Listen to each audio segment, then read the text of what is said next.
আসসালামু আলাইকুম।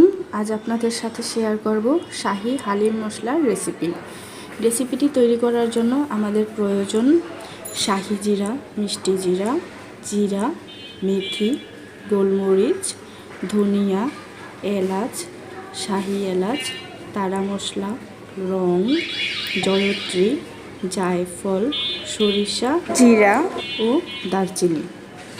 সমস্ত উপকরণগুলো একে একে আমি একটি প্লেটে পরিমাণ মতো নিয়ে নেব।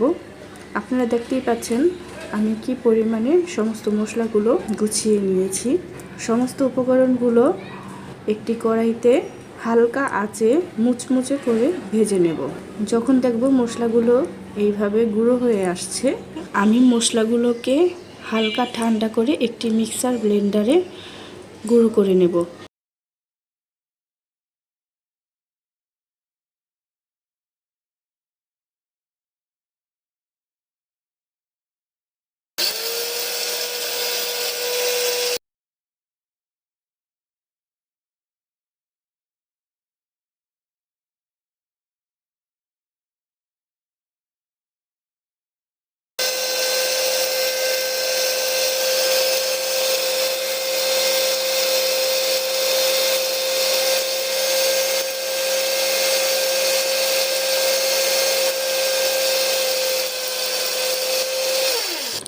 দেখতেই পাচ্ছেন আমার মশলাগুলো তৈরি হয়ে গেছে।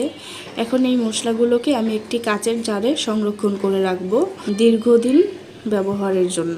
তৈরি হয়ে গেল আমার শাহি হালিম মশলার রেসিপি।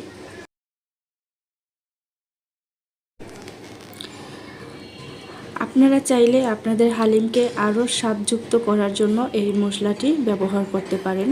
আর এই পর্যন্তই, আবারও দেখা হবে নতুন কোনো ভিডিওতে নতুন কোনো রেসিপি নিয়ে। আল্লাহ হাফেজ।